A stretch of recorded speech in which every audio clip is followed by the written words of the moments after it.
राज्यसभा की उड़ान, नीतीश कुमार को जेड+ सुरक्षा। अब एनएसजी के घेरे में रहेंगे सुशासन बाबू।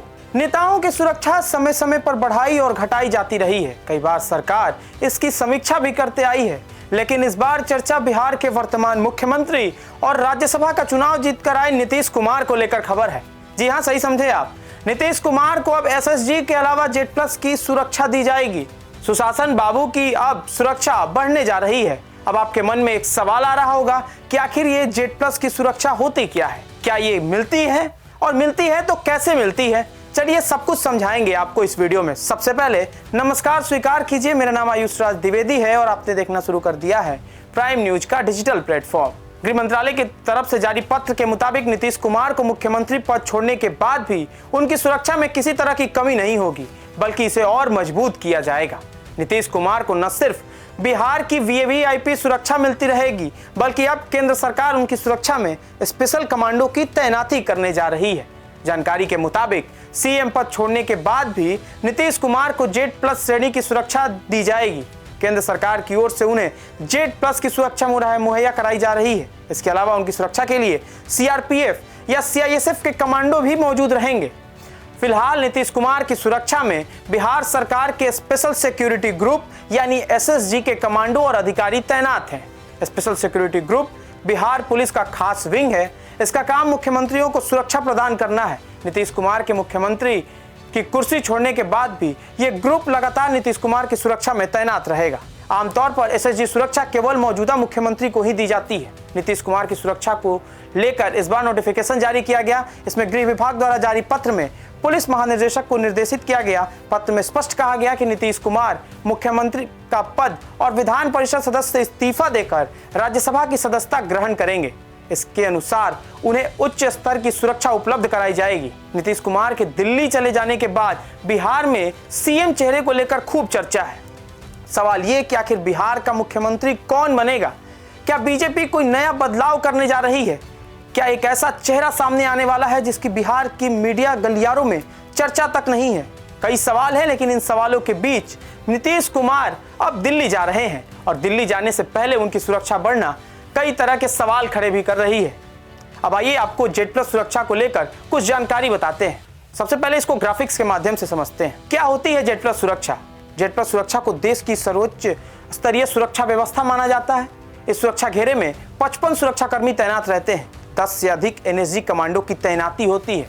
सुरक्षा घेरे में बुलेट प्रूफ गाड़ियां और जैमर वाहन रहते हैं। सुरक्षा में जवान 24 घंटे तैनात रहते हैं।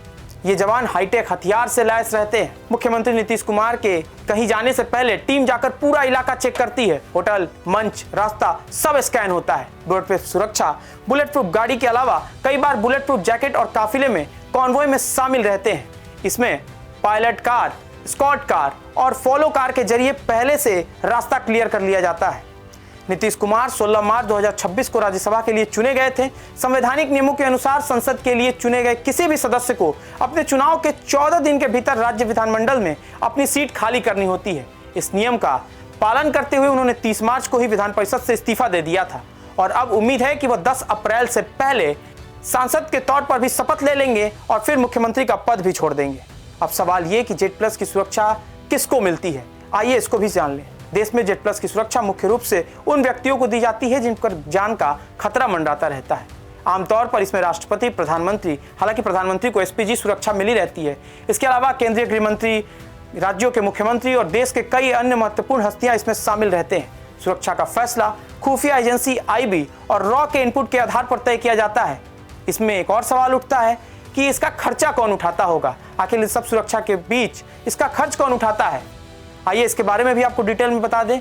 इसमें अनुमान के मुताबिक लगभग एक ग्रुप पर 33 लाख से अधिक का खर्च आता है, जिसमें कमांडो के वेतन, उनके तमाम संचार उपकरण और इसके साथ बुलेट प्रूफ वाहनों के बेड़े की रखरखाव, तमाम तरह के खर्च इसमें शामिल रहते हैं। सरकारी पदों पर बैठे हुए व्यक्तियों के लिए ये खर्च सरकार उठाती है, लेकिन कोई प्राइवेट व्यक्ति, किसी बिजनेसमैन को ये सुरक्षा दी जाए तो उसमें कई बार वो बिजनेसमैन खुद इस सुरक्षा की निगरानी करते हैं और खासकर इसका खर्च भी उठाते हैं। भारत में फिलहाल यह सुरक्षा भारत के गृह मंत्री अमित शाह, उत्तर प्रदेश के मुख्यमंत्री योगी आदित्यनाथ, भारत के रक्षा मंत्री राजनाथ सिंह, पूर्व राष्ट्रपति रामनाथ कोविंद, सोनिया गांधी, पूर्व मुख्यमंत्री फारूक अब्दुल्ला, मध्य प्रदेश के मुख्यमंत्री मोहन यादव और इसके अलावा उद्योगपति मुकेश अंबानी के अलावा कई भी लोगों को यह सुरक्षा मिली हुई है। और इस फहरिस्त में मुख्यमंत्री नीतीश कुमार का भी नाम जुड़ने जा रहा है।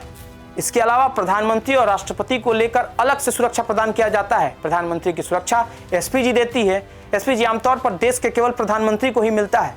पहले ये पूर्व प्रधानमंत्री और पूर्व प्रधानमंत्रियों के परिवार को भी दी जाती थी। हालांकि कुछ सालों पहले इसमें संशोधन कर बदलाव कर दिया गया। वहीं राष्ट्रपति को तीनों सेनाओं का सुरक्षा मिला रहता है। ऐसे में उनकी सुरक्षा की जिम्मेदारी तीनों सेनाओं के पास रहती है और सेना की विशेष रेजिमेंट के पास इनकी सुरक्षा की जिम्मेदारी रहती है, जिसे प्रेसिडेंट बॉडीगार्ड्स यानी पीबीजी कहा जाता है। नीतीश कुमार की सुरक्षा कुछ महीने पहले भी बढ़ी थी। आपको बता दें कि नीतीश कुमार का हिजाब विवाद में हुए बवाल के बाद सीएम की सुरक्षा पहले भी बढ़ाई गई थी। नीतीश कुमार की सुरक्षा को लेकर खुफिया एजेंसियों ने अलर्ट जारी किया था, जिसके बाद अब उस समय एसएसजी के सुरक्षा घेरे को और दुरुस्त कर दिया गया। सुरक्षा को देखते हुए नीतीश कुमार के करीब अब कोई भी व्यक्ति नहीं भटक सकता था।